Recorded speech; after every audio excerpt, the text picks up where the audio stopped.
இன்னைக்கு வந்து நம்ம வீட்லேயே பன்னீர் எப்படி பண்ணுறதுங்கிறத காமிக்க போகிறேன். அதுக்காக ஒரு 6 கவர் பால், அதாவது 3 லிட்டர். எல்லோரும் க்ரீம் பால் வேணும், ஃபேட் பால் வேணும்பாங்க. நான் வந்து ஆர்டினரி ப்ளூ கலர் ஆவின் பால் தான் எடுத்திருக்கேன். இப்போ இந்த 3 லிட்டர் பாலை பாத்திரத்தில் ஊற்றி காய்ச்ச போகிறேன். அது இந்த வினிகர் கொட்டி தான் அந்த பாலை உடைக்கணும். வடிகட்டுறதுக்கு ஜாலி வச்சுருக்கேன், மேலே ஒரு வெள்ளை துணி போட்டு. இந்த பன்னீரை ரெடி பண்ணிவிட்டு இதில் பாதி பன்னீரை கட்டி ஃபார்மில் பன்னீராக வச்சுட்டு பாக்கி பாதி பன்னீரை ரசகுல்லாவாக பண்ண போகிறேன். இது பன்னீரை முதல்ல ரெடி பண்ணிவிட்டு அப்புறம் எப்படிங்கிறத காமிக்கிறேன். 3 லிட்டர் பால் வச்சு ஆவின் ப்ளூ பால் நல்லா காய்ச்சிட்டோம். இப்போ அது கொதிக்கிற ஸ்டேஜ் வந்துடுத்து, கொதிக்க ஆரம்பிச்சிடுது. இந்த ஸ்டேஜில் 2 டேபிள் ஸ்பூன் வினிகர் விட்டுட்டு ஒரு கலக்கிட்டு சைலண்ட்டாக அப்படியே கொதிக்க விட்டுருங்க.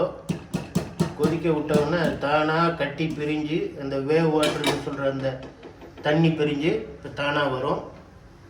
காமிக்கிறேன். இப்போது 2 டேபிள் ஸ்பூன் வினிகர் விட்டு நல்லா கொதிக்க வச்சதுக்கப்புறம் பால் பார்த்திங்கன்னா இந்த மாதிரி உடைஞ்சி அந்த தண்ணி தனியாக இருக்கும். இப்போது நம்ம ஒரு ஜாலியில் ஒரு ஒயிட் கிளாத் போட்டு வச்சுருக்கோம். அதில் இதை வடிகட்டிக்கிறோம்.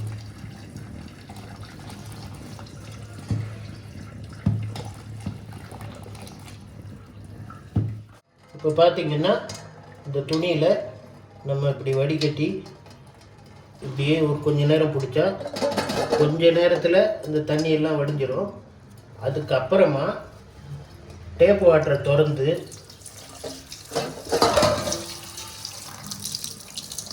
இந்த பன்னீரை கொஞ்சம் லேசாக அலசணும். ஏன்னா அந்த வினிகரோட இதெல்லாம் போயிடும், அந்த வாசனை, அந்த புளிப்புத்தன்மை அதையெல்லாம் பன்னீர்லேருந்து போயிடும். அதனால் அதை ஒரு கொஞ்ச நேரம் அலசிட்டு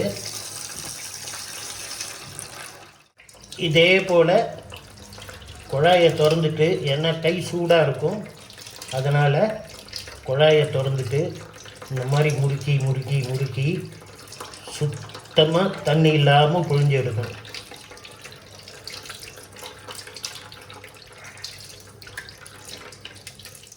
இந்த மாதிரி தரையில் வச்சு நல்லா அழுத்துனீங்கன்னா அதில் இருக்கிற தண்ணி மொத்தம் ரிலீஸ் ஆகிடும்.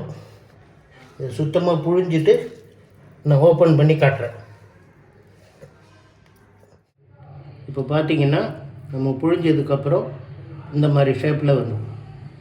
இப்போ இதில் பாதி எடுத்துட்டு நான் ரசகுல்லா பண்ண போகிறேன்.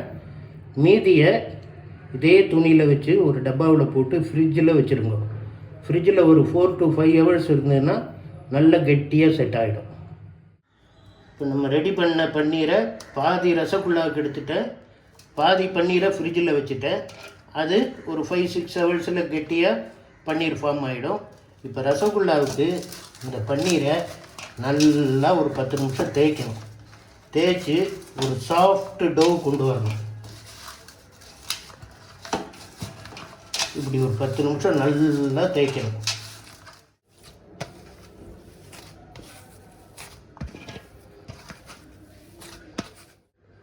பத்து நிமிஷம் இந்த பன்னீரை நல்லா தேய்ச்சி கிட்டத்தட்ட ஒரு வெண்ணெய் ஸ்டேஜுக்கு எடுத்துகிட்டு வந்து வச்சுருக்கோம். இப்போது இதை சின்ன உருண்டைகளாக உருட்டி ஜீரா கொதிக்க வச்சு அதில் போட்டு எடுக்கணும். எப்படிங்கிறத காமிக்கிறேன். இந்த நல்லா தேய்ச்ச இந்த பன்னீரை ஒரு கொட்டைப்பாக்கு சைஸுக்கு இந்த மாதிரி சின்ன உருண்டைகளாக உருட்டிக்கணும். இது எதுக்கு சின்னதாக உருட்டுறோன்னா, இது ஜீராவில் கொதிக்கும்போது ஆட்டோமேட்டிக்காக டபுள் சைஸ் ஆகிடும் இந்த பால்ஸ். இதை விட 2 பங்கு பெருசாகிடும். இப்போ அடுப்பில் ஒரு வாய் அகலமான பாத்திரம் வச்சு இந்த கரண்டியால் ஒரு 5 கரண்டி சர்க்கரை போட்டிருக்கேன். நல்லா ஒரு 3/4 லிட்டர் தண்ணி ஊற்றிருக்கேன். இந்த சர்க்கரை கரைஞ்சி ஜீரா கொதிக்க ஆரம்பித்த உடனே நம்ம உருட்டி வச்ச அந்த பன்னீர் உருண்டைகளை இதில் போட்டுடணும். இதில் போட்டு ஒரு 1/4 மணி நேரம் இதுலேயே நல்லா கொதிக்கணும். அடுப்பில் சிம்மில் வச்சுட்டோன்னா அது பாட்டு கொதிச்சுட்டு இருக்கும். சைஸும் டபுள் சைஸ் ஆகிடும். இப்போ இப்போது இந்த சர்க்கரை பாகு நல்லா கொதிக்க ஆரம்பிச்சிருது. இதுக்கு இந்த ஒரு கம்பி பதம் 2 கம்பி பதம் அதெல்லாம் ஒன்றும் கிடையாது. கொதிக்க ஆரம்பித்த உடனேயே இந்த உருண்டைங்களை மெதுவாக அது உள்ளே போட்டுடணும். போட்டுட்டு மீடியமில் வச்சு ஒரு 1/4 மணி நேரம் நல்லா கொதிக்க விடணும். இது கொதிக்க கொதிக்க கொதிக்க இந்த உருண்டைகள் நல்லா உப்பிண்டு டபுள் சைஸ் ஆகிடும்.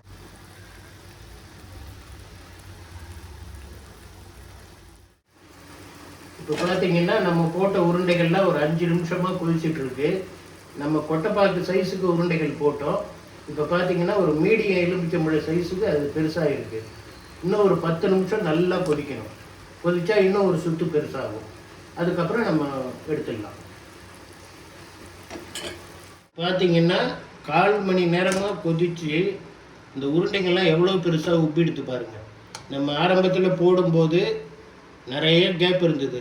இப்போ ஏனமே பிடிக்கல, அந்த அளவுக்கு நல்லா உப்பி வந்துடுது. அது ஒரு பீஸ் எப்படி இருக்குன்னு நான் காமிக்கிறேன் உங்களுக்கு. ஸ்பாஞ்ச் மாதிரி இருக்குது, அப்படியே அவ்வளவு சாஃப்டாக ஸ்பாஞ்ச் மாதிரி இருக்குது. அவ்வளோதான். இப்போ இந்த ப்ராடக்ட்டு ஃபினிஷ் ஆகிடுது.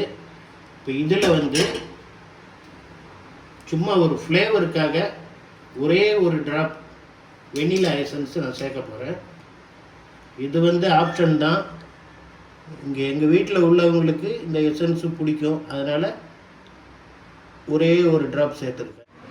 இப்போது பாலை உடச்சி பன்னீராக்கி அதில் பாதியை பன்னீரை நான் வச்சுட்டேன். பாக்கி பன்னீரில் ரசகுல்லா இந்த ரசகுல்லா உருண்டைகள் உருட்டி ஜீராவில் நல்லா கொதிக்க வச்சு இறக்கியாச்சு. இதுக்கு பேர் ரசகுல்லா. இன்னொன்று ரசமலாயின்னு ஒன்று இருக்குது. அது என்ன பண்ணுவாங்கன்னா, இது கொஞ்சம் ஆற வச்சு இந்த உருண்டைங்களை ஓரளவுக்கு புழிஞ்சி எடுத்துட்டு ஒரு 1/2 லிட்டர் பால் வச்சு அதில் பாதாம் மிக்ஸ் கலந்து 1/2 லிட்டர் பாலை ஒரு 300 ml சுண்டை காய்ச்சி அதில் இந்த உருண்டைங்களை போட்டு, அந்த பால்லேயே சர்க்கரை போடணும், அதில் இந்த உருண்டைங்களை போட்டால் அது பேர் ரசமலாய். இந்த நம்ம பன்னீர் பண்ணி பாதியை பன்னீராக்கிட்டு பாதியை ரசகுல்லா பண்ணிட்டோம். ஒரு 1/2 மணி நேரம் ஃப்ரிட்ஜில் வச்சேன். இப்போ இந்த பன்னீர் நல்லா கெட்டியாகிடுச்சு.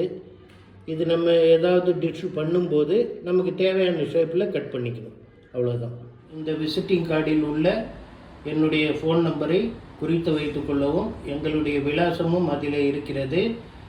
மிகப்பெரிய முகூர்த்த வேலைகள், மிகப்பெரிய மண்டபத்து வேலைகள் எதுவாக இருந்தாலும் 1000கணக்கான நபர்களுக்கு மேல் சிறந்த முறையில் சமையல் செய்து தருகிறோம்.